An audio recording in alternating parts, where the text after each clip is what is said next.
Okay, most wanted rowdy sheeter Suri alias Dasari Surender alias మోహిత్ను పోలీసులు అయితే అరెస్ట్ చేశారు. సురేందర్తో పాటు అతని అనుచరులు 7గురిని కూడా వరంగల్ పోలీసులు అదుపులోకి తీసుకున్నారు. ఇక వారి వద్ద నుంచి 2 రివాల్వర్లు, 3 మ్యాగజైన్స్, ఒక బుల్లెట్, ఒక కత్తిని కూడా పోలీసులు స్వాధీనం చేసుకున్నారు.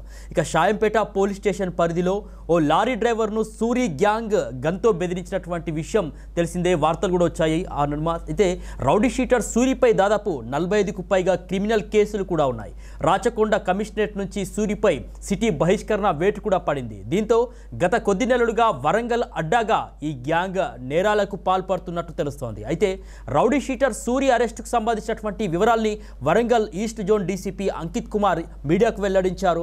అక్టోబర్ 18వ తారీఖున షాయంపేటలో లారీ డ్రైవర్ను బెదిరించి ఓ ముఠా దోపిడీకి పాల్పడిందని, సిపి ఆదేశాలతో ప్రత్యేకమైనటువంటి బృందాలు ఏర్పాటు చేసి ఈ ముఠా కోసం గాలించినట్లు కూడా తెలిపారు.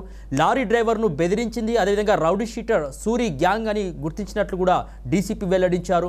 అదేవిధంగా ఒక రాబరీ చేసేందుకు కూడా వీళ్ళు ప్లాన్ చేస్తుండగా కొత్తగట్టు సింగారం వద్ద ఈ గ్యాంగ్ను పట్టుకున్నట్లు పోలీసులు అయితే వెల్లడించారు. సూరిపై దాదాపు 45 క్రిమినల్ కేసులు, 3 పీడీ యాక్ట్ కేసులు ఉన్నాయన్నారు.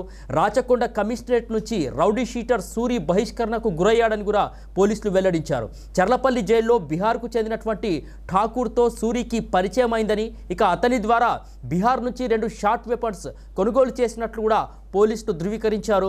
ఇక వరంగల్ అడ్డాగా క్రిమినల్ యాక్టివిటీస్ చేసేందుకు ప్లాన్ చేస్తున్నట్లు డీసీపీ వెల్లడించారు.